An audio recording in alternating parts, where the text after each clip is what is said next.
she overheard her millionaire husband telling his mother, "I'll divorce her on her birthday, she will cry." But she had other plans. Her 3 shocking birthday gifts left everyone speechless. Half his wealth, his mother's secret affair with the servant, and a final surprise that shook the entire family, and will shock my beautiful family too. Hi, my most beautiful family, let me start with prayer. May every woman in this family walk with dignity and strength. May every mother, sister, and daughter be loved and honored. May every home be filled with joy, and may your hearts never feel lonely. Amen. My stories have always lifted women high, because without women there is no love, no family, no tomorrow. Here in Mr. Peter's family, women are celebrated, never broken. But my family, I must be honest, it hurts when many of you leave the story halfway, not because of numbers, but because it feels like my hard work means nothing. Still, I cannot stay angry, because my love for you is greater than my pain. When you watch until the end, you are not just watching, you are saying, "Mr. Peter, we are with you." That unity gives me strength to keep writing with love. If your heart is true, write present. If your love is real, write, "I am with Mr. Peter." Let's start with love. Paul Hogan's hands trembled as they held his wife's face, not from nervousness, but from the overwhelming gratitude that this incredible woman had chosen him, chosen to give him her heart, her soul, her everything. "You're shaking," Melina Bavuma Hogan whispered, her voice soft with concern as thunder rolled across their Connecticut estate. 6 months of marriage, and she still noticed every tremor, every breath, every heartbeat of the man she'd sworn to love forever. "Because I can't believe you're real," Paul confessed, his blue eyes drinking in her beautiful face illuminated by candlelight. "Every morning I wake up terrified this is all a dream, that I'll lose you." Melina's laugh was like music as she placed her hands over his. "Then stop thinking and feel this," she breathed, guiding his palm to her heart where it pounded wild and fierce. "Feel how alive I am with you. Feel how completely I'm yours." The storm outside seemed to mirror the tempest of passion between them as Paul pulled her against him, his lips finding hers in a kiss so deep and hungry it stole her breath. When they made love, it wasn't just physical, it was spiritual, emotional, a complete merging of 2 souls that had found their other half. Every touch sent fire through their veins, every kiss a promise of forever. "Forever," Paul murmured against her forehead as rain lashed the windows. "Promise me forever, Melina." "Forever and 3 days more," she replied, their secret phrase that never failed to make him smile. It was what she'd whispered at their wedding altar when the priest asked for her vows, and the congregation had laughed, but Paul had known exactly what she meant, that even forever wasn't long enough for a love this deep. Later, as they lay entwined in silk sheets, bodies still humming from their passionate lovemaking, Paul traced invisible words across Melina's bare shoulder with his fingertips, a nightly ritual that made her shiver with pleasure. "What are you writing tonight?" she asked, studying his face.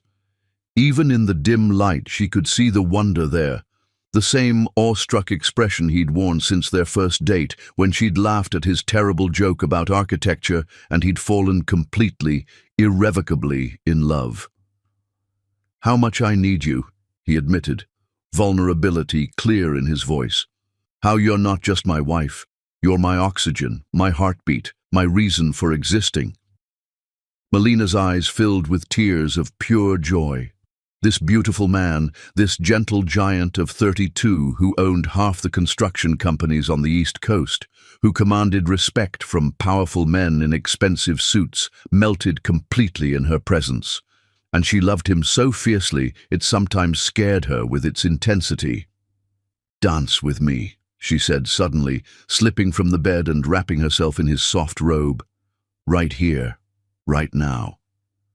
"There's no music," he protested weakly, but he was already rising, already reaching for her like he couldn't help himself. "We don't need music," Melina smiled, taking his hands as lightning illuminated their bedroom. We have the storm. They swayed together in the darkness, heartbeat against heartbeat, while nature's symphony played around them. Paul buried his face in her hair, breathing in the scent of vanilla and jasmine that always surrounded her. I used to think love was a luxury, he confessed, as they moved to music only they could hear. Something nice to have, but not necessary. Then I met you, and I realized I'd been suffocating my whole life without knowing it. Melina pulled back to look at him, her hands framing his face. And now I know that loving you isn't just what I do, Paul whispered, his forehead touching hers. It's who I am. Without you, I'm just a shell walking around pretending to be alive. The intensity of his words made her breath catch. In the 6 months since their wedding, Paul had never stopped courting her, never stopped treating each day with her like a precious gift that might be taken away. Some nights she'd catch him watching her read or cook or simply exist, and the reverence in his gaze made her feel like the most treasured woman who'd ever lived. "Show me," she whispered against his lips, and he didn't need to be asked twice. They made love again as the storm raged, slower this time, savoring every caress, every passionate kiss, every whispered declaration of love. Paul worshipped her body with tender reverence, and Melina surrendered completely to their burning desire. Afterward, they lay breathless and content, limbs tangled, hearts synchronized. "I have a confession," Melina said softly, tracing patterns on Paul's chest. "Sometimes I pinch myself to make sure this is real, that you're real, that someone like me gets to have someone like you." Paul's arms tightened around her protectively. "Someone like you?" "Melina, you're the most extraordinary woman I've ever known. Your kindness, your intelligence, the way you see beauty in everything, you make me want to be worthy of you every single day." "You already are," she assured him, pressing a kiss over his heart. "More than worthy. You're my perfect match, Paul Hogan, my other half, my home." Later, as dawn painted the sky pink and gold, they lay peaceful in each other's arms. Paul's fingers drew lazy circles on Melina's shoulder as she rested against his chest, her breathing deep and content. "I love our life," she murmured, without opening her eyes. "I love this house. I love our bedroom. I love waking up next to you every morning. I love how you leave little notes in my coffee cup and how you bring me wildflowers from the garden just because it's Tuesday." Paul smiled, pressing a gentle kiss to the top of her head. "I love how you sing when you cook, even though you can't carry a tune to save your life. I love how you read to me from those romance novels and act out all the voices. I love how you make everything brighter just by being in the room." "We're ridiculous," Melina laughed, tilting her head to look at him. 6 months married, and we're still in the honeymoon phase." "Good," Paul said fiercely, his eyes blazing with loving devotion. "I never want to stop being crazy about my wife. I never want to stop falling in love with you every single day." Melina's heart swelled until she thought it might burst. "Promise?" "I promise," Paul vowed, sealing it with a kiss so passionate it left them both breathless, lips swollen from desire. "You're stuck with my devotion for life, Mrs. Hogan." They spent the morning making breakfast together, Paul stealing kisses, while Melina tried to flip pancakes, both of them laughing when the batter ended up on the floor instead of the griddle. It was domestic and perfect, and exactly the kind of simple happiness Melina had dreamed of but never expected to find. Their love felt infinite in these quiet moments, Paul humming off-key while he squeezed fresh orange juice, Melina feeding him strawberries and stealing sips of his coffee. They moved around each other in their sun-drenched kitchen, with the easy choreography of two people completely at home in their shared space.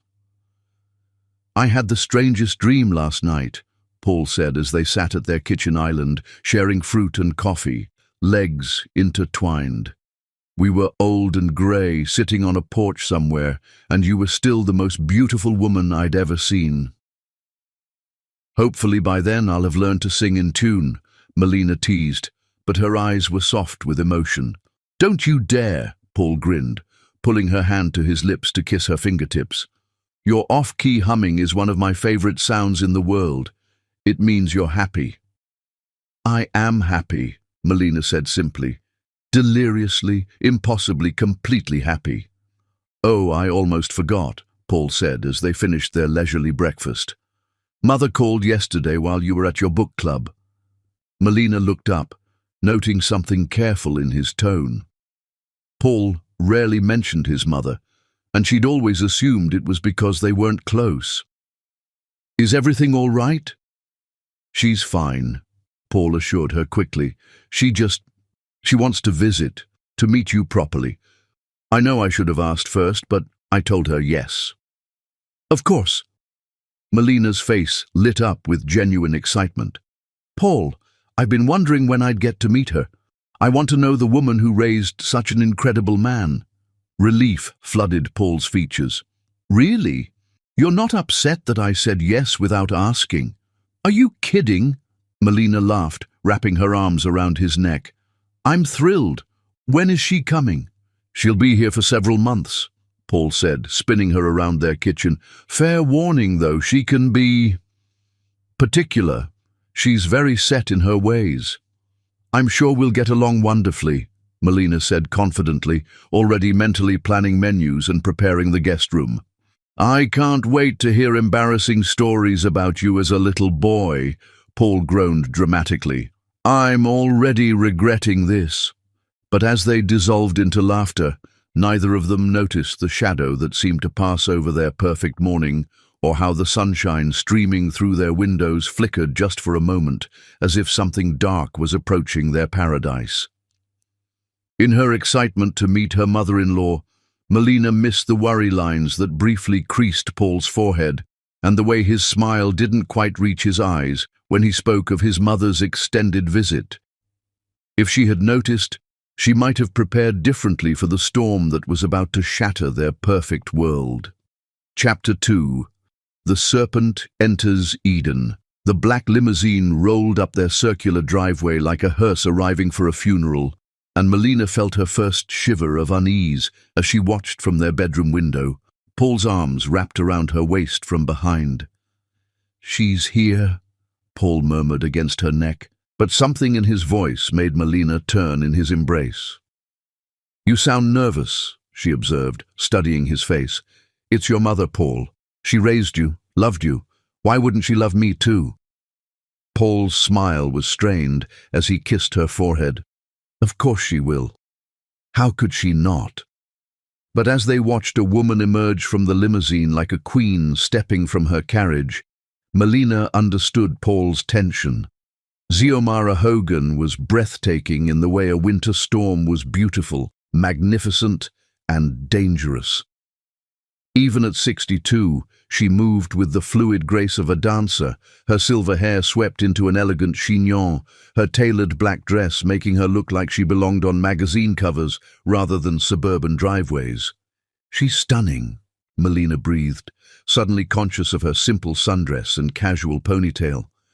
She knows it too, Paul muttered, then caught himself. I mean, she's always been very particular about appearances. Melina squeezed his hand reassuringly. I'll go change into something nicer. No. Paul's grip tightened on her waist, pulling her back against his chest. You're perfect exactly as you are. If she can't see that, it's her loss. But as they descended the stairs together, Melina couldn't shake the feeling that she was walking into a battle she didn't know how to fight. Xiomara stood in their foyer like she owned it, her calculating green eyes taking inventory of everything, the fresh flowers Melina had arranged that morning, the family photos on the side table, the warm, honey-colored walls that made the space feel like home. Her expression revealed nothing, but Melina sensed judgment in every glance. Mother, Paul said, approaching cautiously. Welcome. Xiomara offered her cheek for a kiss, which Paul delivered dutifully. Paul, darling, you look tired. Marriage wearing you down already? The words hit like ice water, but Xiomara's smile was perfectly pleasant as she turned those piercing eyes on Melina. "And you must be the little bride I've heard so much about." "I'm Melina," she said warmly, extending her hand. "I'm so happy to finally meet you, Mrs. Hogan. Paul speaks of you constantly." "Does he?" Xiomara's handshake was brief and cool. "How sweet. Though I must say, Paul, you didn't mention how exotic your wife is." The word exotic dripped with subtle poison, but Melina's smile never wavered. "I prefer unique, actually. Paul always says I'm one of a kind. I'm sure he does." Xiomara's gaze swept over Melina's appearance with surgical precision. "Though I suppose every man thinks his first real infatuation is special." "It's not infatuation," Paul interjected sharply. "I love her." "Of course you do, darling." Xiomara patted his arm condescendingly. "Young love is so intense." Melina felt Paul's muscles tense beside her, but she squeezed his hand gently, a silent message to stay calm. "Mrs. Hogan, you must be exhausted from traveling. Let me show you to your room so you can rest before dinner." "How thoughtful," Xiomara said, following Melina up the stairs. "Paul, have Rodriguez bring in my luggage, all of it." Melina's heart sank slightly at the word all. How much luggage did one need for a visit? But she pushed the thought aside, determined to make this work. The guest room Melina had prepared was a masterpiece of hospitality. Fresh white lilies filled crystal vases. Egyptian cotton sheets were turned down invitingly, and she'd even placed a basket of imported chocolates and French champagne on the dresser. "How quaint," Xiomara observed, running a manicured finger along the antique dresser. "Very rustic. I suppose it has a certain charm if you enjoy the country cottage aesthetic." "I decorated it myself," Melina said proudly. "I wanted you to feel at home." "How kind." Xiomara's smile was sharp as a blade. "Though I must admit, I'm more accustomed to sophisticated surroundings, but one adapts." The criticism landed like a slap, but Melina refused to show it hurt. "I hope you'll be comfortable. Dinner will be at 7. I'm making Paul's favorite lamb with rosemary from our garden." "You cook?" Xiomara sounded surprised. "How domestic." Paul's father always insisted on professional chefs. He said a woman's place might be in the home, but not necessarily in the kitchen. "I love cooking for Paul," Melina replied honestly. "Taking care of the people you love brings joy." "How wonderfully old-fashioned." Xiomara's tone suggested this wasn't a compliment. "Though I do hope you have other skills. A man like Paul needs intellectual stimulation, cultural refinement. He's quite accomplished, you know. Harvard Business School, master's degree, speaks 3 languages. Tell me, dear, what's your educational background?" The question was delivered like a surgical strike, designed to expose weakness. Melina lifted her chin proudly. "I have my bachelor's degree in literature from State University. I was working as a librarian when Paul and I met." "A librarian." Xiomara repeated the word like it tasted bitter. "How practical. And your family? What does your father do?" "He passed away when I was 16. My mother raised me alone. She's a nurse." "I see." Xiomara's expression conveyed everything those 2 words didn't say. Working class, single-parent household, beneath our standards. "If you'll excuse me," Melina said, her voice steady despite the burning in her chest, "I should start dinner preparations." She escaped to the kitchen, her hands shaking slightly as she began seasoning the lamb. She'd known this wouldn't be easy. Wealthy families often had expectations, preferences, but the deliberate cruelty in Xiomara's politeness was something she hadn't anticipated. "Hey." Paul's arm slid around her waist from behind, his lips finding the sensitive spot behind her ear. "You okay?" "Your mother is formidable," Melina said carefully, leaning back against his solid chest. She's being awful, isn't she? Paul's voice was heavy with guilt. I should have warned you better. Mother has very specific ideas about what constitutes suitable company. It's fine, Melina lied, turning in his arms. She just wants what's best for you. She'll warm up once she gets to know me.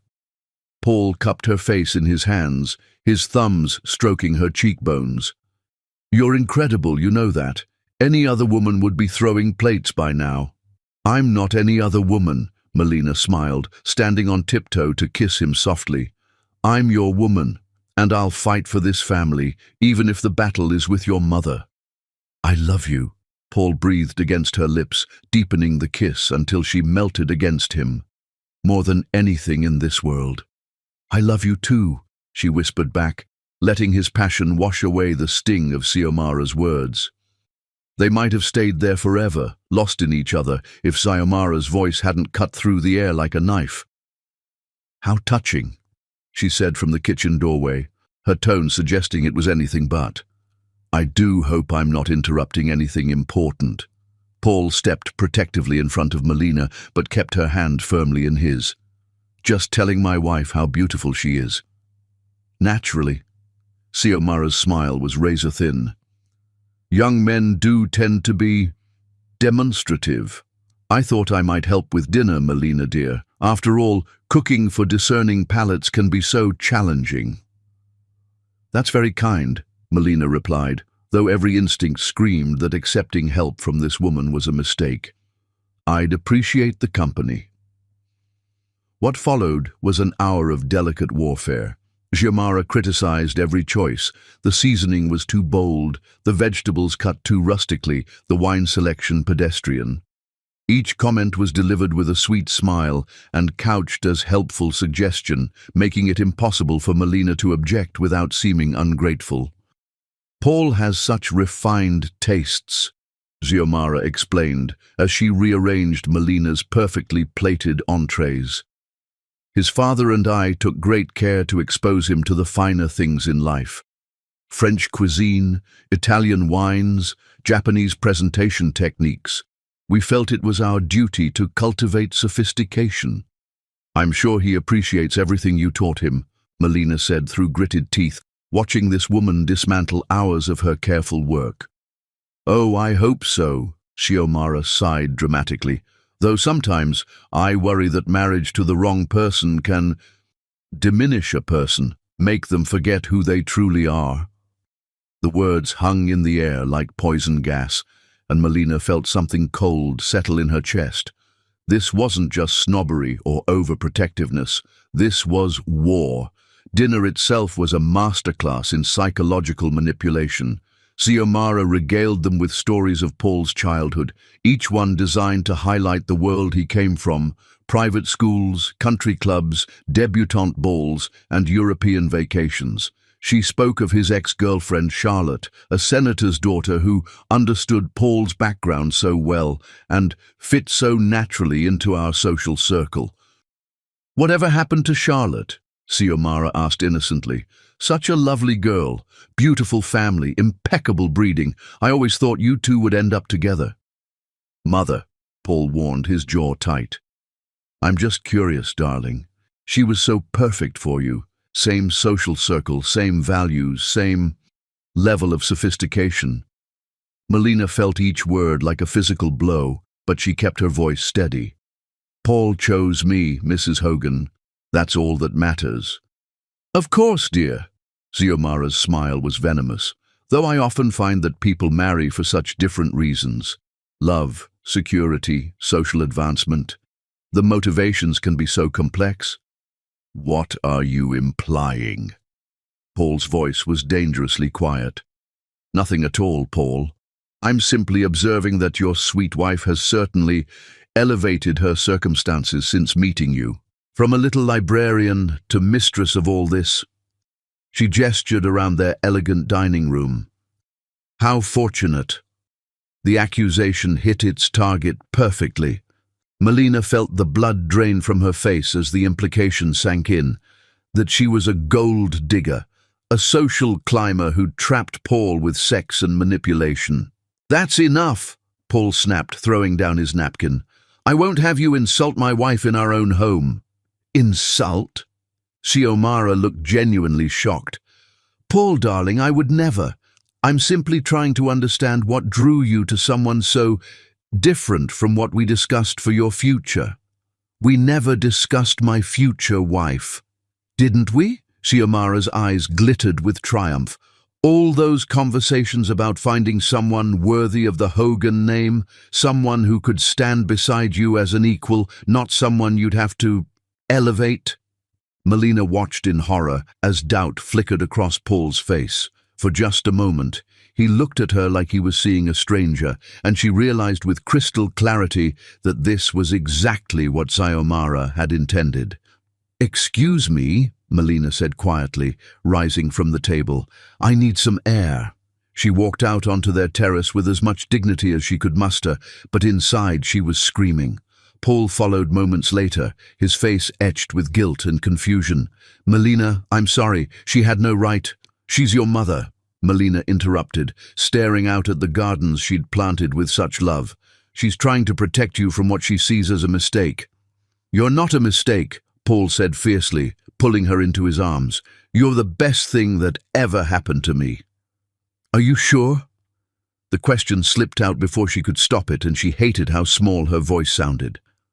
"Yes," Paul said without hesitation, tilting her chin up to meet his eyes. "I've never been more sure of anything in my life." He kissed her then, desperate and claiming, as if he could pour all his certainty into her through touch alone. Melina clung to him, letting his passion reassure her wounded heart. But even as they held each other in the moonlight, she could feel Xiomara's presence like a shadow over their happiness. The older woman had planted her first seeds of doubt, and Melina knew this was only the beginning. When they finally went back inside, Xiomara was nowhere to be found. But on the kitchen counter sat a note in elegant script. "Thank you for a lovely evening. I do hope we can become friends.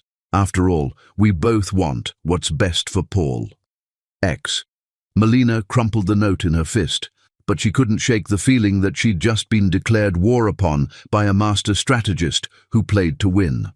As she lay in Paul's arms that night, feeling his body relax into sleep, she stared at the ceiling and wondered how long their perfect love could withstand the poison that had just entered their paradise.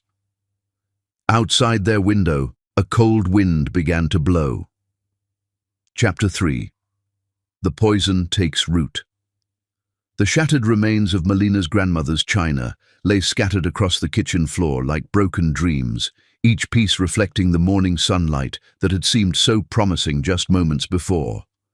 "Oh my goodness, how clumsy of me," Xiomara gasped, her hand pressed dramatically to her chest as she surveyed the destruction. "I was just trying to help by putting away the clean dishes, and it simply slipped from my fingers." Melina stared at the ruins of the tea set that had survived the Great Depression, 2 world wars, and her grandmother's journey from Jamaica to America. The delicate roses painted on the porcelain that had graced 3 generations of Sunday dinners now lay in pieces, irreplaceable and irreparable. It's okay," Melina managed, though her voice cracked on the words. "Accidents happen." "You're being so gracious about this," Xiomara cooed, but there was something glittering in her green eyes that looked suspiciously like satisfaction. "Though I must say, dear, perhaps antique china shouldn't be stored so high up. It's rather impractical, don't you think? If you must keep sentimental pieces, they should really be properly secured." The implication was clear. This was somehow Melina's fault for having the audacity to store her family heirlooms in her own kitchen. She knelt among the broken pieces, carefully gathering the larger fragments, hoping against hope that something might be salvageable. "What happened?" Paul's voice came from the doorway, and Melina looked up to see him taking in the scene with confusion and concern. "I'm afraid I've had a little accident with Melina's dishes," Xiomara said before Melina could speak. "She stored them so precariously on that high shelf, And when I tried to help put away the breakfast things, well, she gestured helplessly at the wreckage. Paul's gaze shifted between his mother and his wife, and Melina saw something that made her heart sink, a flicker of irritation directed at her. Melina, why would you put fragile dishes up there? You know how dangerous that is. I've kept them there for 2 years without any problems, Melina said quietly, still gathering pieces.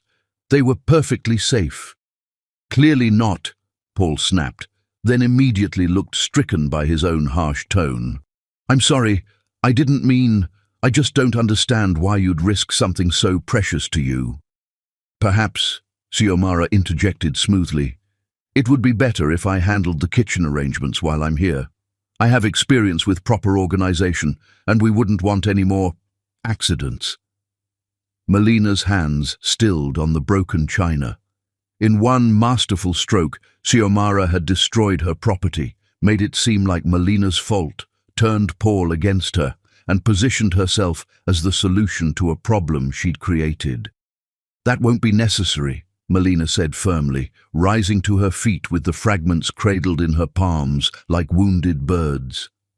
I can manage my own kitchen. Of course you can, dear, Xiomara agreed with a patronizing smile. I'm simply offering to help. After all, we're family now. But as Melina disposed of the broken pieces, she caught Xiomara's reflection in the kitchen window and saw the woman's satisfied smirk. This had been no accident. This had been the opening move in a carefully orchestrated campaign. Over the following days, the attacks intensified with surgical precision. Xiomara criticized everything from Melina's choice of morning newspaper, so tabloidish, dear, to her preferred brands of coffee. I'm sure it's fine for those with simpler tastes. Each comment was delivered with a sweet smile and framed as helpful advice, making Melina look ungrateful if she objected. Paul mentioned you studied literature, Xiomara said one afternoon as they sat in the garden watching Paul work in his home office through the window. How quaint. Of course, practical degrees are so much more valuable these days. Business, law, medicine, fields that actually contribute to society. Literature contributes to society, Melina replied evenly, though her fingers tightened on her book. Stories shape how we understand ourselves and others. I suppose that's one way to look at it, Xiomara mused, her tone suggesting it was a very naive way indeed. Though I must say, it doesn't exactly prepare one for the realities of life, does it? Managing finances, understanding business, navigating social expectations. These are skills that actually matter in the real world. Paul fell in love with who I am, Melina said quietly, not my degree or my social status. Oh, sweet child, Xiomara laughed, the sound like breaking glass. You really believe that, don't you? Paul is a romantic, it's true, but he's also practical. He understands that love isn't enough to build a life on. Compatibility matters. Shared backgrounds, similar values, complementary skills. She leaned closer, her voice dropping to a confidential whisper. Between you and me, dear, I think Paul is beginning to realize that passion fades, but partnership endures, and partners need to be equals. The words burrowed into Melina's mind like poison, finding every insecurity and doubt she'd tried to suppress. Was Paul really beginning to see her differently? Had the newlywed bliss blinded her to his growing dissatisfaction? That evening, as she prepared dinner, Melina found herself second-guessing every choice. Was the salmon too simple? Should she have chosen a more sophisticated wine? When Paul came home from work, would he see a loving wife or an inadequate partner? Something smells amazing, Paul said, wrapping his arms around her from behind and nuzzling her neck. Just salmon, Melina said, leaning back against his chest but unable to fully relax. My favorite, Paul murmured, his hands roaming over her curves. Almost as delicious as you. He turned her in his arms and kissed her deeply, his passion as intense as ever. But even as Melina melted into his embrace, Xiomara's words echoed in her mind. Passion fades, but partnership endures. "How was your day?" she asked when they broke apart, studying his face for any signs of the dissatisfaction his mother claimed to see. "Stressful," Paul admitted, loosening his tie. "The Morrison project is hitting snags, and I've got 3 other deadlines looming. Sometimes I wonder if I'm cut out for running the family business." "Of course you are," Melina said automatically. "You're brilliant and capable and—" "Am I?" Paul interrupted, his voice heavy with doubt. "Mother thinks I've been distracted lately, unfocused. She says I'm not living up to my potential." Melina felt a chill run down her spine. "She said that?" "Not in so many words," Paul backtracked quickly. "She's just concerned about my stress levels. She thinks maybe I'm trying to juggle too much at once." Like a new wife, Melina thought, but didn't say. Instead, she reached up to cup his face in her hands. "You're not juggling too much. You're building a life with the woman you love. That's not a distraction. It's motivation." Paul's smile was soft and grateful as he leaned into her touch. "What would I do without you?" "You'll never have to find out," Melina promised, pulling him down for another kiss. But later that night, as Paul slept peacefully beside her, Melina stared at the ceiling and wondered if she was fighting a war she'd already lost. Xiomara was a master strategist, attacking not just Melina's confidence but Paul's as well, making him question everything about his life since their marriage. The next morning brought a new assault. Melina came downstairs to find Xiomara rearranging the living room furniture, moving pieces that had been carefully positioned to create intimate conversation areas. "I hope you don't mind," Xiomara said without looking up from her work. "I thought the room could use a more sophisticated flow. The current arrangement is so casual." "I like it casual," Melina said, watching this woman systematically erase her personal touches from the space. "This is our home, not a museum." "Of course, dear," Xiomara agreed placidly. "Though when one entertains frequently, proper flow becomes essential. Paul mentioned you rarely have guests, perhaps because the current setup doesn't encourage social interaction. Another perfectly aimed strike. Paul had mentioned feeling isolated from their old social circle, wondering if married life was making him antisocial. Melina had assured him they could host more dinner parties once they settled into their routine, but now Xiomara was making it seem like the house itself was inhospitable. "We're still newlyweds," Melina defended. "We're focusing on each other right now." "How romantic," Xiomara smiled, but her eyes remained cold. "Though I do worry about Paul becoming too insular. He was always such a social creature, so popular with everyone. It would be a shame if marriage changed that about him." The implication hung in the air like smoke. "If marriage to you changed that about him." That afternoon, Paul came home early to find the living room transformed into something that belonged in an architectural magazine rather than a family home. His face went through a series of expressions: surprise, confusion, and then something that looked almost like relief. "It looks different," he said carefully. "Your mother thought it needed better flow," Melina explained, watching his face closely. "It does look more sophisticated," Paul admitted, and Melina's heart sank. "Maybe we should have people over soon, the Harrisons, the Mitchells. It's been too long since we've entertained." "Of course," Melina agreed, but inside she was screaming. These were Paul's old friends from his bachelor days, people who had known him before her, people who might look at her the same way Xiomara did, as an interloper who didn't belong. "Wonderful." Xiomara clapped her hands together. "I'll help you plan the menu, Melina dear. Entertaining Paul's social circle requires a certain finesse." Over the following week, Xiomara's campaign intensified. She found fault with everything Melina did, always framed as helpful suggestion. The house wasn't clean enough, the meals weren't sophisticated enough, Melina's clothes weren't appropriate enough for a woman in her position. "You represent the Hogan name now," Xiomara explained as she watched Melina fold laundry. "People will judge Paul based on how you present yourself. Perhaps we should go shopping together. I know some wonderful boutiques that cater to women who need to elevate their image." Each comment chipped away at Melina's confidence, but worse was watching their effect on Paul.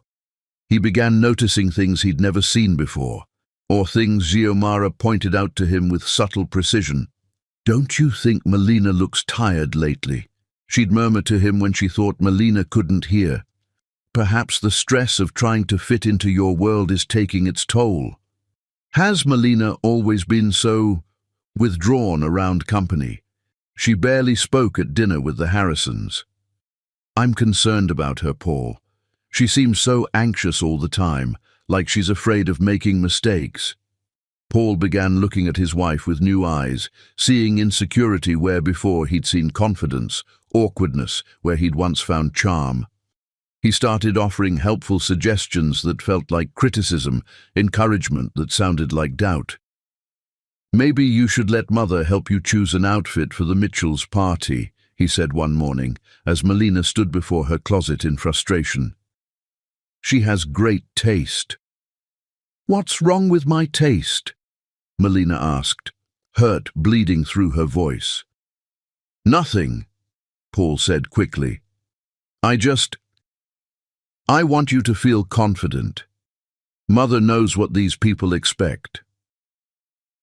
What these people expect. Not what Paul expected, not what would make her happy, but what his mother's social circle would approve of. Melina felt like she was disappearing piece by piece, replaced by some manufactured version of herself designed to meet Xiomara's standards. The breaking point came during Mitchell's dinner party. Melina had spent hours preparing, wearing the dress Xiomara had chosen, serving the menu they'd planned together. But nothing was right. The wine wasn't properly chilled, the conversation topics weren't engaging enough, and when Mrs. Mitchell complimented the meal, Xiomara smoothly took credit for guiding Melina through the planning process. Later, as their guests were leaving, Melina overheard Mrs. Harrison whisper to her husband, "She seems nice enough, but so different from Charlotte. Remember how perfectly she fit in? This one looks like she's trying so hard." The words hit like physical blows, and Melina excused herself to the bathroom to collect herself. When she emerged, she found Paul and his mother in quiet conversation by the front door. "Worry about her," Xiomara was saying. "She's trying so hard to be something she's not. It's painful to watch." "She's just nervous," Paul defended, but his voice lacked conviction. "She wants to make a good impression." "Of course she does, darling. But you can't build a marriage on someone pretending to be who they're not. Eventually, the real person shows through." Melina felt something cold and hard settle in her chest as she realized what was happening. Xiomara wasn't just trying to drive her away. She was trying to make Paul fall out of love with her. Every criticism, every suggestion, every helpful comment was designed to transform Melina from Paul's beloved wife into a disappointing burden. And it was working. That night, as they lay in bed, Paul was distant in a way he'd never been before. When Melina tried to initiate their usual passionate connection, he seemed distracted, going through the motions without the fire that had always burned between them. "Are you okay?" she whispered afterward, tracing patterns on his chest. "Just tired," Paul murmured. But he didn't pull her closer the way he usually did. Long day. As he drifted off to sleep, Melina stared into the darkness and realized with crystal clarity that she was losing the war. Xiomara's poison was working its way through their marriage like acid, dissolving the bonds of trust and passion that had once seemed unbreakable. But as she lay there, feeling more alone than she had since her father's death, Melina made a decision. She wouldn't go down without a fight. If Xiomara wanted to play psychological warfare, then she'd better prepare for an opponent who had more to lose than pride. The question was, how do you fight an enemy who attacks with kindness and kills with concern? Outside their window, storm clouds were gathering on the horizon. Chapter 4. Love Under Siege. The legal documents scattered across Paul's desk looked innocent enough, but as Melina read the partnership agreements while dusting, her world shifted completely. Spousal rights and asset distribution, she read silently, heart pounding as the legal language made sense. Due to Paul's specific business partnership structure and Connecticut's property laws, she discovered something shocking. When Paul restructured his companies after their marriage, he'd inadvertently created shared ownership. The legal documents showed she was entitled to significant marital assets, including portions of the construction empire and real estate acquired during marriage.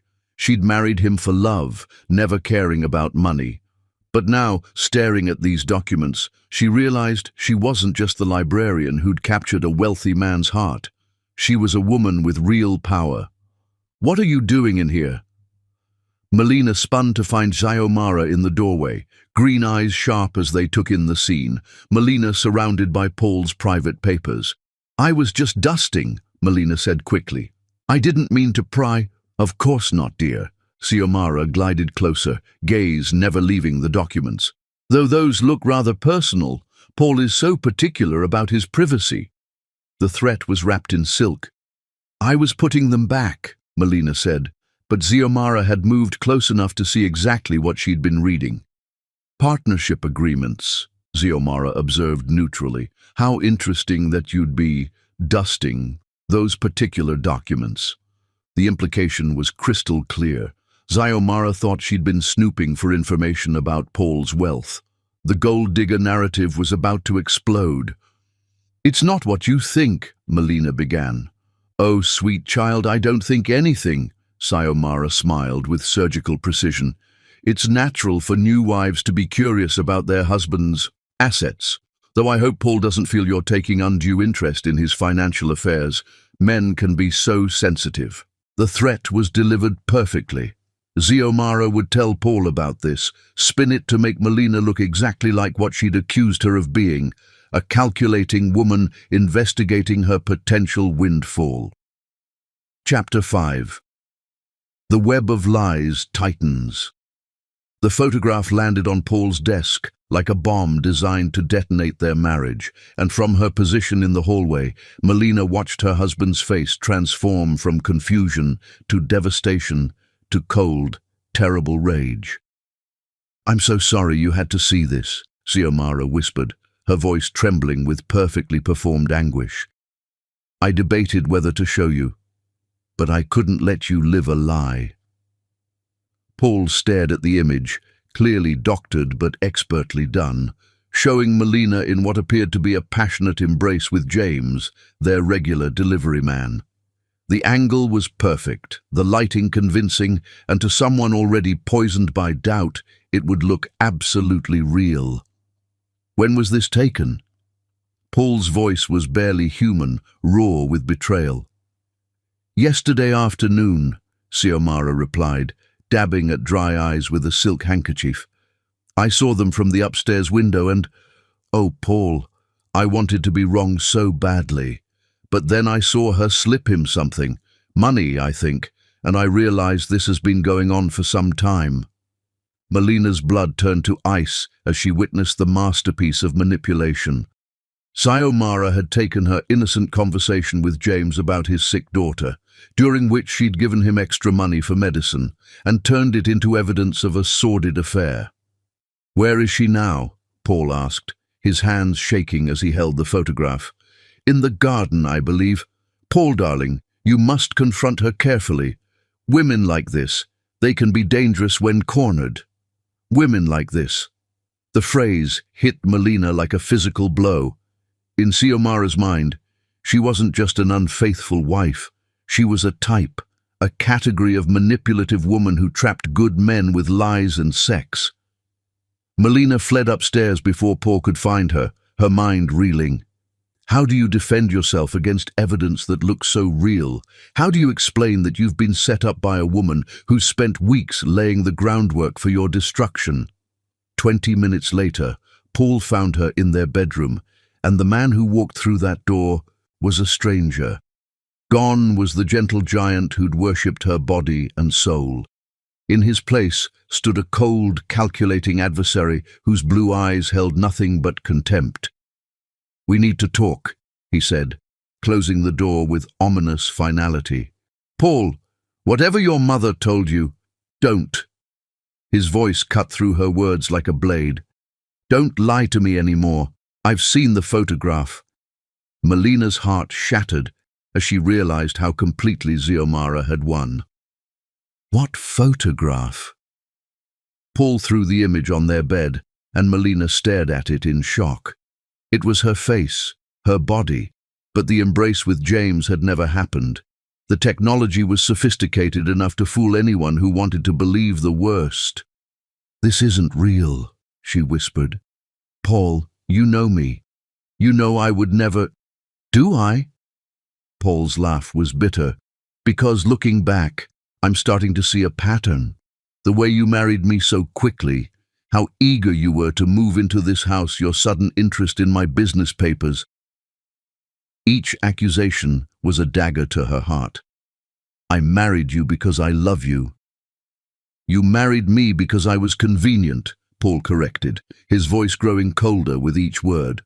"A lonely rich man, so grateful for attention that I didn't ask the right questions. Tell me, how long have you been planning this? Did you target me specifically, or was I just lucky enough to be the first wealthy fool who fell for your act?" The cruelty in his words took her breath away. This was the man who'd traced love letters on her skin, who'd whispered that she was his religion, his reason for breathing. Now he looked at her like she was something poisonous he'd accidentally touched. "I never wanted your money," Melina said desperately. "I didn't even know how much you had when we married." "Right," Paul sneered. "That's why you were so carefully reading my partnership agreements yesterday. Just casual dusting, was it?" Melina realized with horror that every innocent action had been twisted into evidence against her. Her dust cloth had become proof of snooping, her kindness to James had become adultery, her love had become calculation. "Paul, please," she begged, reaching for him. "Look at me. Really look at me. Don't you see how much I love you?" For a moment his mask slipped, and she saw the pain underneath, the devastation of a man whose heart had been shattered. But then Xiomara's poison reasserted itself, and his face hardened again. "I see a woman who's very good at playing a role," he said coldly. "The question is, what do you want? A divorce settlement? Monthly alimony? Or are you planning to take me for everything I'm worth?" The words hit like physical blows. "I don't want anything from you except your love." "My love." Paul's laugh was hollow. "You had that. You had all of it. And you threw it away for what? A few stolen moments with the delivery boy. Was I that inadequate as a husband?" "You were perfect," Melina whispered, tears streaming down her face. "You are perfect. This is all lies, Paul. Your mother is manipulating both of us." "Leave my mother out of this," Paul snapped. "She's the only one who's been honest with me. She saw what you really were from the beginning, and I was too blinded by lust to listen." The word lust landed like a slap. Their beautiful love had been reduced to base physical attraction, their spiritual connection dismissed as sexual infatuation. "I'm sleeping in the guest room," Paul announced, moving toward their closet to gather clothes. "And I want you to stay away from me until I decide what to do about this marriage." "Paul, wait!" "No." He turned back to her, and the ice in his eyes froze her soul. "I trusted you with everything I had, and you made a fool of me. Whatever we had is over, Melina. You killed it." He left her alone in their bedroom, surrounded by the ruins of their love. Melina collapsed on their bed, sobbing into the sheets that still smelled like him. like the passion they'd shared just days before. Over the following week, Paul treated her like a stranger living in his house. He spoke only when necessary, avoided being alone with her, and when their eyes accidentally met, she saw nothing but cold disgust. The man who'd once made love to her with desperate passion now couldn't bear to be in the same room. Meanwhile, Xiomara played the concerned mother-in-law perfectly. She brought Paul comfort food, listened sympathetically to his pain, and offered subtle advice about protecting himself from further manipulation. "I know this is difficult, darling," she'd coo, "but you must think practically now.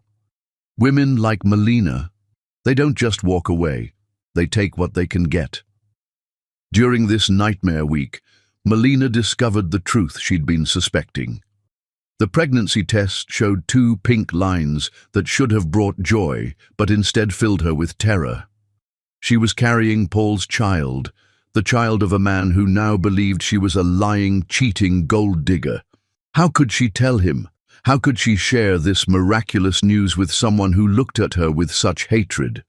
Would he even believe the baby was his, or would Xiomara convince him that, too, was part of some elaborate scheme? That evening, as Paul worked late in his study, Melina stood outside the door listening to his phone conversation with his lawyer. "I want to know my options," Paul was saying. "Adultery, fraud, whatever applies. I want this done quickly and completely." "Paul," his lawyer's voice was cautious, "are you certain about this? Marriage counseling might—" "There's nothing to counsel," Paul interrupted. "My wife is a liar and a cheat. I want her out of my life." Melina pressed her hand to her still flat stomach, where Paul's child grew in secret. The baby would be born into a world where its parents were enemies, where its mother was branded a villain and its father consumed by manufactured hatred. But even as despair threatened to drown her, a spark of defiance flickered to life. She had 3 secrets that could change everything: her legal claim to half his wealth, proof of Xiomara's affair, and now the pregnancy. The question was when and how to use them. As she climbed the stairs to their bedroom, now hers alone, Melina made a decision. She would not go quietly into the night. She would not let Xiomara's lies destroy the greatest love she'd ever known, without a fight. But first, she needed to survive long enough to plan her counterattack. Because looking at Paul's face today, she realized that Xiomara wasn't just trying to end their marriage, she was trying to destroy Melina completely. Outside, storm clouds gathered with increasing fury, promising a tempest that would either wash them all clean or drown them in the ruins of what had once been love. Chapter 6. Hearts breaking in silence. The silence at the breakfast table was so thick it could be cut with a knife, and Melina felt each passing second like a physical weight pressing down on her chest as Paul read his newspaper with deliberate indifference to her presence. 3 weeks had passed since the photograph destroyed their marriage, and Paul had perfected the art of treating his wife like furniture, necessary but unworthy of acknowledgement. He ate the breakfast she prepared without thanks, used the clothes she laundered without gratitude, and slept in the guest room like she carried some contagious disease. "Good morning," Melina whispered, as she had every morning, hoping against hope for some crack in his armor. Paul turned the page of his newspaper with crisp finality, the sound like breaking bones in the devastating quiet. "Paul, please," she tried again, her voice barely audible. "We can't go on like this forever." His blue eyes lifted from the financial section to fix her with a stare so cold it made her shiver. "We're not going on like anything," he said with surgical precision. "There is no we anymore.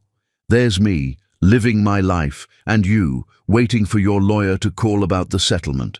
The cruelty was breathtaking. This was the man who'd once promised to love her forever, who'd worshipped her body like a temple, who'd written invisible poetry on her skin with trembling fingers. Now he spoke to her like she was a business transaction he couldn't wait to complete. "I'm not asking for a settlement," Melina said quietly. I never was. Paul's laugh was bitter as winter. Right. You're just the wronged, innocent wife who happened to be caught in another man's arms. Tell me, was the money worth it? Was whatever he paid you worth destroying what we had? There was no money, Melina whispered, but she might as well have been talking to a stone wall. That afternoon, Melina sat in the polished office of Patterson and Associates, the city's most prestigious family law firm. She hadn't come here by choice. Desperation had driven her to seek answers about her legal rights, if only to understand what Paul meant when he talked about settlements and financial arrangements. Mrs. Hogan, attorney Sarah Patterson said, sliding a thick folder across the mahogany desk, I've reviewed your husband's financial documents and your marriage certificate.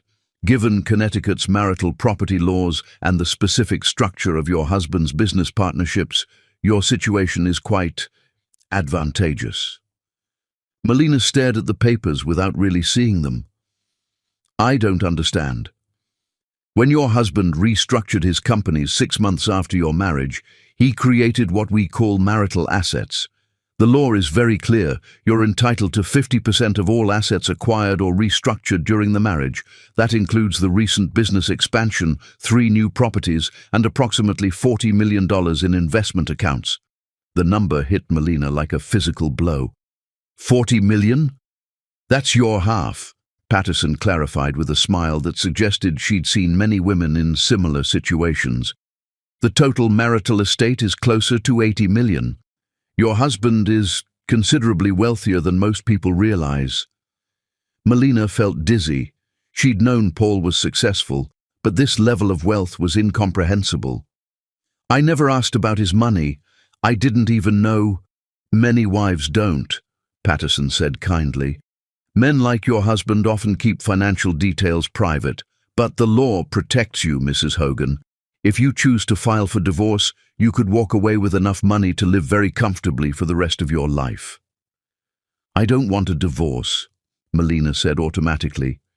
Patterson leaned back in her chair, studying Melina with sharp eyes.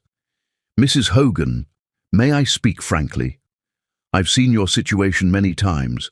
Wealthy men, suspicious mothers-in-law, manufactured evidence of infidelity. The pattern is unfortunately common. You think the photograph was fake? I think powerful families protect their assets by eliminating threats. And you, my dear, are perceived as a threat. Patterson's voice was gentle but firm. The question is, what are you going to do about it? Melina stared at the legal documents, her mind reeling. $40 million. Enough to disappear, to start over somewhere far from Connecticut's social circles and Xiomara's poison. Enough to raise her baby. She was almost certain now that she was pregnant, without ever having to see the contempt in Paul's eyes again. If I wanted to, what would the process be? Simple, Patterson replied. We file the papers, present the evidence of marital assets, and negotiate the settlement. Given the circumstances, your husband's accusations against you, I could probably get you 60% instead of 50%, punitive damages for emotional distress. 60%, nearly $50 million. Freedom from humiliation, from fighting a battle she seemed destined to lose, from watching the man she loved treat her like a stranger. I need time to think, Melina said, gathering the papers with trembling hands. Of course. But Mrs. Hogan? Patterson's voice stopped her at the door. Don't wait too long. Men like your husband have ways of moving assets once they realize their wives understand the game. That evening, Melina sat in their bedroom, her bedroom now, staring at the positive pregnancy test she'd hidden in her jewelry box. 6 weeks along, according to her doctor's appointment that afternoon. 6 weeks of carrying Paul's child while he treated her like a diseased stranger. The legal documents lay spread across her vanity table like an escape route mapped in black and white. She could take the money and leave, raise their child somewhere beautiful and peaceful, maybe California or even abroad. Never again would she have to endure Xiomara's subtle cruelties or see doubt in Paul's eyes when he looked at her. It would be so easy. Pack her things, sign the papers, disappear into a new life, funded by the very wealth Paul accused her of marrying him for. The irony was almost perfect, but as she traced the ultrasound image with her finger, Melina thought about the man Paul had been before his mother's poison took hold. The gentle giant who'd traced love letters on her skin, who'd called her his religion, who'd promised her forever and 3 days more. That man was still in there somewhere, buried under months of manipulation and manufactured doubt. The question was he worth fighting for, or should she save herself and their child from a battle that might destroy them all? A knock at her door interrupted her thoughts, and for one wild moment her heart leapt with hope that it might be Paul, finally ready to listen. Instead, Xiomara glided into the room without waiting for permission, her expression one of false concern. "How are you holding up, dear?" she asked, settling into the chair by Melina's vanity like she belonged there. "I know today was difficult for you." Melina quickly covered the legal papers with a magazine, but not before Xiomara's sharp eyes caught sight of the law firm's letterhead. The older woman's smile turned predatory. "Consulting attorneys already? How practical of you." "I was just trying to understand my rights," Melina said carefully. "Of course you were." Xiomara's tone was honey over poison. "And I'm sure you discovered that you have quite a few. Connecticut can be very generous to abandoned wives." The word abandoned hit its target with surgical precision. Melina felt her composure crack slightly, and Xiomara leaned forward like a shark scenting blood. "You know, dear, there's still time to make this easy on everyone. A quiet divorce, a reasonable settlement, a fresh start somewhere new. Think of it as an opportunity. You could reinvent yourself completely." "I don't want to reinvent myself," Melina said quietly. "I want my husband back." "Your husband?" Xiomara laughed, the sound like breaking glass. "Sweet child, that man died the moment he saw who you really were. What you see now is just Paul being too kind to throw you out without proper compensation." The cruelty was breathtaking, but Melina forced herself to remain calm. "You manufactured that photograph." "I protected my son," Xiomara corrected smoothly. "From a woman who would have eventually shown her true colors anyway. I simply accelerated the timeline. You destroyed an innocent marriage. I revealed an unsuitable one."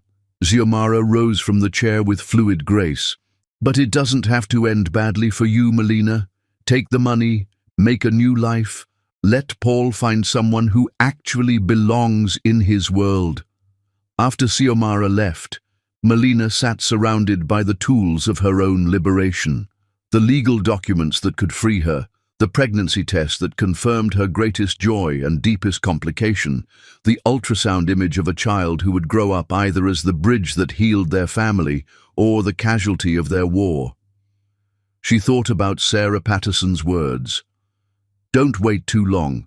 Men like your husband have ways of moving assets once they realize their wives understand the game." But she also thought about Paul's voice that morning, cold and dismissive. There is no we anymore. Maybe there wasn't. Maybe she was fighting for something that was already dead, sacrificing her dignity and her future for a love that had proven fragile enough to shatter at the first test. The $40 million could give her child everything, the best schools, the finest opportunities, a life free from the toxicity that had poisoned this house. All she had to do was sign the papers and walk away.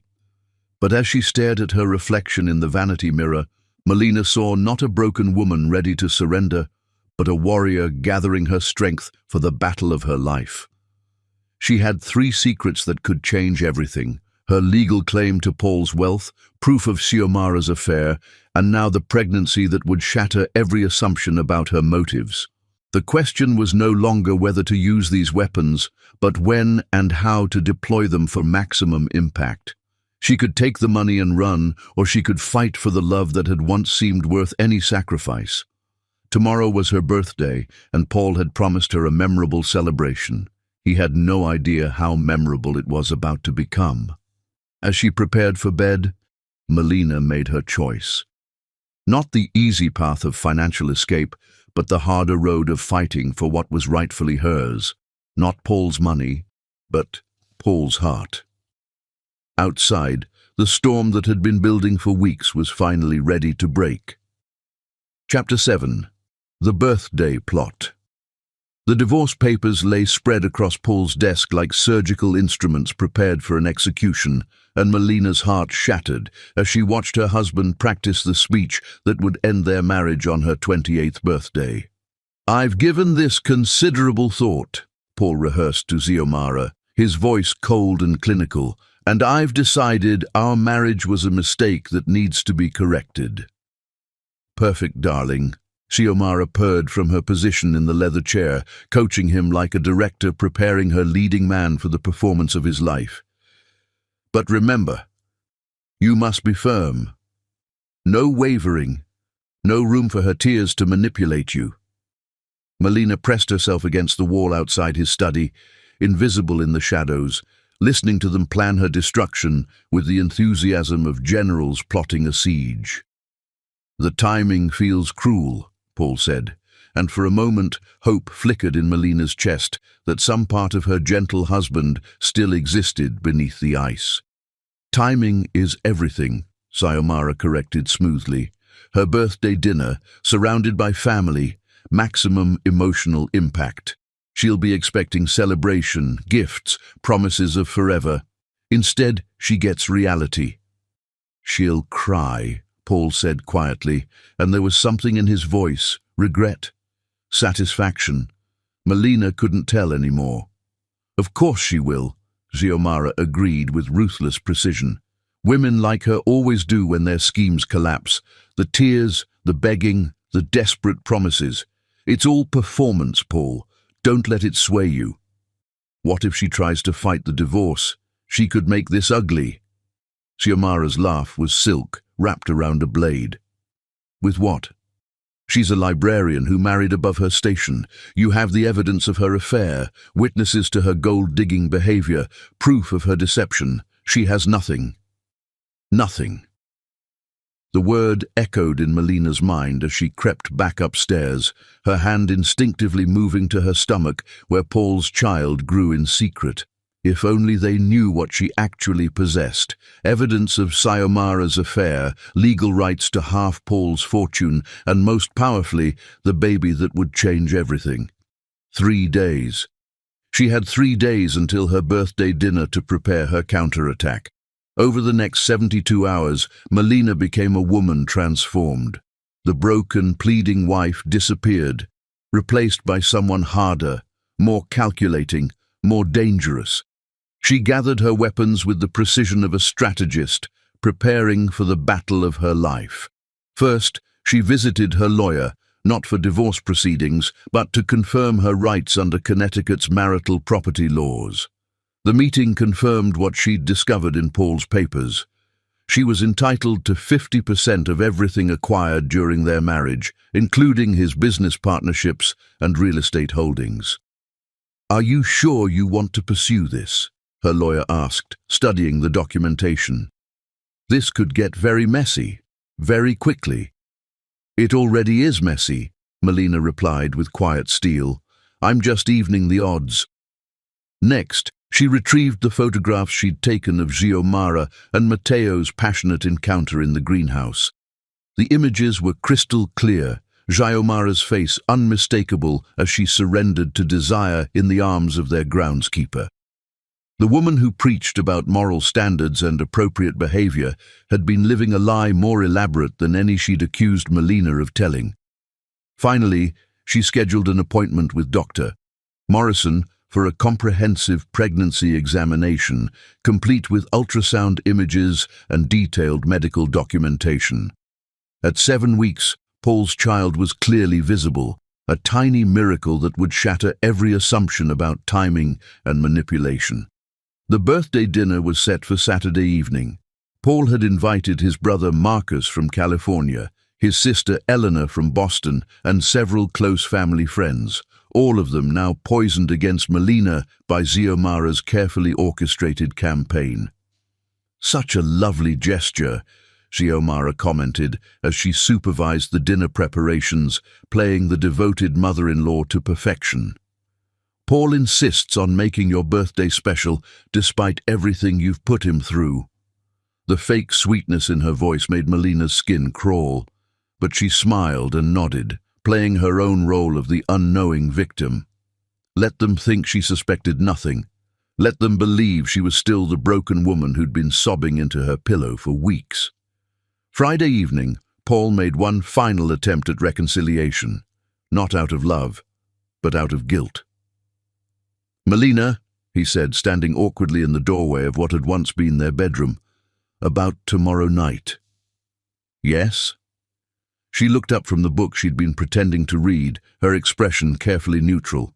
"I want you to know that this isn't easy for me either." For a moment, she saw a flash of the man she'd married, vulnerable, conflicted, human. Then Xiomara's poison reasserted itself, and his face hardened again. "But it has to be done," he continued. "We can't build a life on lies." "No," Melina agreed quietly. "We can't." Paul studied her face, perhaps looking for signs of the breakdown he expected, the tears and pleading Xiomara had predicted.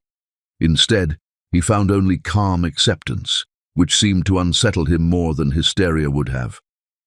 "I've arranged for you to stay at the Marriott downtown until you find permanent accommodations," he said, his voice carefully gentle. "And I'll make sure you're taken care of financially. I'm not a monster, Melina." "I know," she replied, and meant it. Paul wasn't a monster. He was a victim of masterful manipulation, just as she was. The real monster was the woman downstairs, probably listening at the door to make sure her son followed the script she'd written.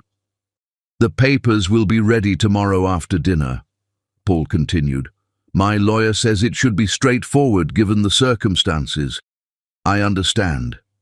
Her calm acceptance clearly disturbed him. He'd been prepared for dramatics, not dignity. That's it?"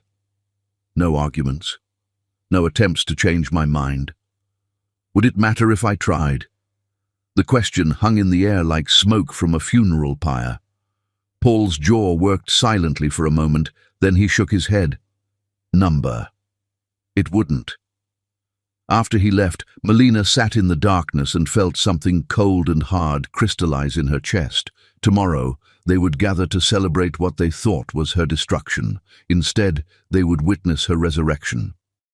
Saturday dawned grey and forbidding, the sky pregnant with storms that matched the tempest brewing inside their elegant home. Melina dressed carefully in the white silk dress she'd worn to their engagement party, the one Paul had said made her look like an angel. Today, she would be an avenging angel.